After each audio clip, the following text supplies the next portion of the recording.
दोस्तों, थंबनेल देखकर आप सोच रहे होंगे सूत न कपास और जुलाहों में लट्ठम लट्ठा, अर्थात अभी तो गन्ने की बुवाई का समय भी शुरू नहीं हुआ है, हार्वेस्टिंग चल रही है और करीब 15 फरवरी के आसपास गन्ने की बुवाई शुरू होगी। और ये जो दवाओं के बारे में बता रहे हैं वो मार्च, अप्रैल, मई, जून, जुलाई तक जो दवाएं पड़ेंगी उसके बारे में बता रहे हैं। लेकिन दोस्तों, जो गन्ने की फसल है इसमें जो रोग आते हैं, जो कीट आते हैं, उनको हमें समाप्त करने के लिए, उनका सामना करने के लिए किसी युद्ध से कम नहीं है। और कोई भी युद्ध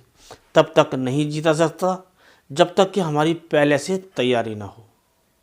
तो हमें इसकी तैयारी पहले से ही करनी चाहिए कि कौन सी दवा किस समय लगनी चाहिए, कितनी मात्रा में लगनी चाहिए और क्यों लगनी चाहिए। हमने देखा है, सुना है, हमारे बहुत से किसान भाई कोई सी दवा कभी लगा देते हैं और कुछ किसान भाई तो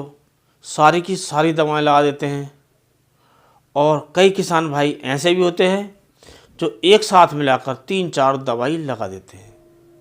और उससे उनकी लागत इतनी बढ़ जाती है कि गन्ने से जो मुनाफा मिलना चाहिए वो गन्ने से मुनाफा नहीं मिल पाता है और उनको आर्थिक जो हानि है वो उठानी पड़ती है। तो आज हम सबके बारे में बताएंगे। रीजेंट, थायो,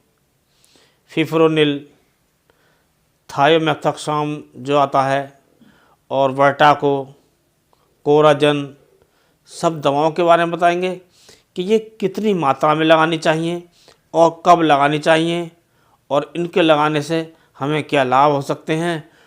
और इनको किस प्रकार लगाना चाहिए। तो शुरू करने से पहले आपसे अनुरोध करेंगे, यदि आप चैनल पर नए हैं तो चैनल को कर लें सब्सक्राइब,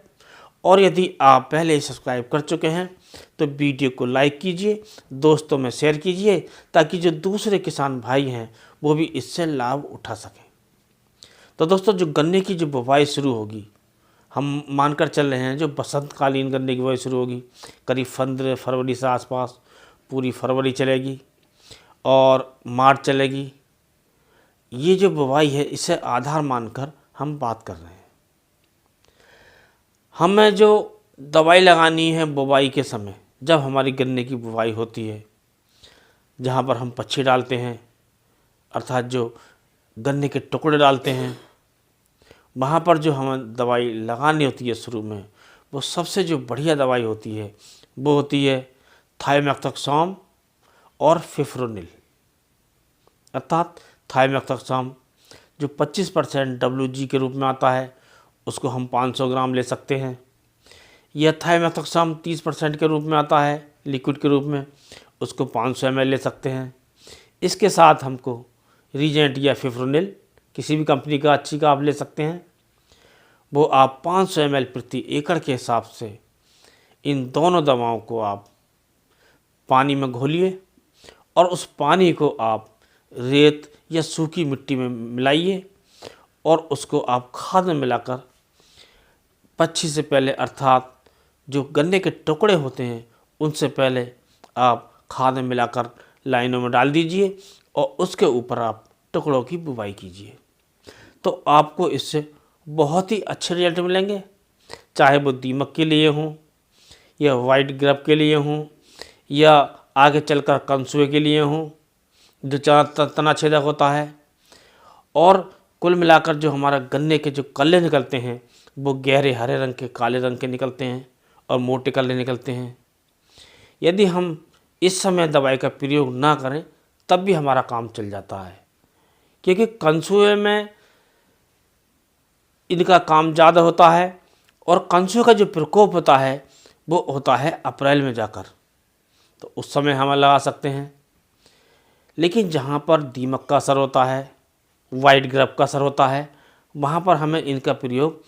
बुवाई के समय ही अवश्य करना चाहिए। और नहीं किया है तो जब हम पानी देते हैं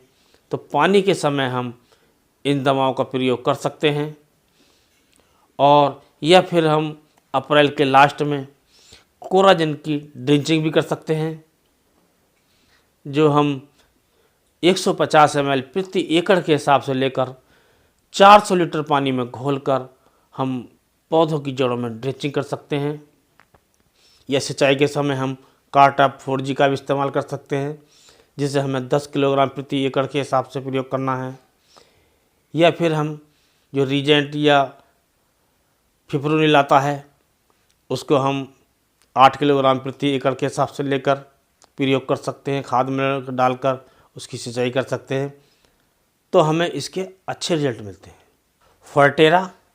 वर्टाको, इनका प्रयोग हम जून के महीने में कर सकते हैं।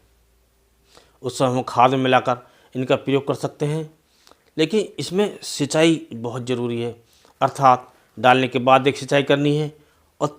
3-4 दिन बाद एक और सिंचाई करनी है, अर्थात 2 सिंचाई बहुत ज़रूरी होती हैं। अगर बारिश हो जाती है तो हम एक सिंचाई में हमारा काम चल जाता है, और इस प्रकार हम प्रयोग करते हैं तो हमें इनके अच्छे रिजल्ट मिलते हैं और लंबे रिजल्ट मिलते हैं। जैसे कोराजन है, वर्टाको है या फर्टेरा है, या इनसे जो दूसरे मिलते जुलते टेक्निकल के जो आ रहे हैं प्रोडक्ट, उनका हम प्रयोग करते हैं, तो इनके 3 महीने तक हमें अच्छे रिजल्ट मिलते हैं और विभिन्न प्रकार के जो कीटों से हमारे गन्ने की जो सुरक्षा होती रहती है और हमें गन्ने से अच्छी पैदावार मिलती है। चाहे वो टॉप बोरर हो या तना छेदक हो या फिर जो गन्ने का स्टेम बोरर हो,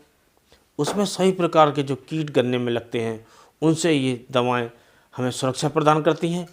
और हमें ज़्यादा उत्पादन देती हैं और क्वालिटी भी अच्छी प्राप्त होती है। तो इस प्रकार हम समय समय पर सही मात्रा में प्रयोग करके हम अपने गन्ने की जो पैदावार है उसे बढ़ा सकते हैं और इसके साथ साथ जो पैदावार है ज़्यादा वो ले सकते हैं कम लागत में, क्योंकि जिस दवाई की जितनी आवश्यकता हो उसी के अनुसार ही उसे लगाना चाहिए और हमें ज़्यादा दवाओं का इस्तेमाल नहीं करना चाहिए। और चाहे आपका रीजेंट रहा, फर्टेरा रहा, वर्टाको रहा या और भी जो दवाएं हैं अलग से, इनके बारे में वीडियो अलग से हैं। यदि आपको विस्तृत जानकारी चाहिए तो आप उन वीडियो को देखकर जानकारी प्राप्त कर सकते हैं और अपने गन्ने से ज़्यादा उपार्जन ले सकते हैं, वो भी कम लागत में। तो आज के वीडियो में बस इतना ही। अगले वीडियो में कोई नया टॉपिक लेकर फिर मिलेंगे, तब तक के लिए नमस्कार।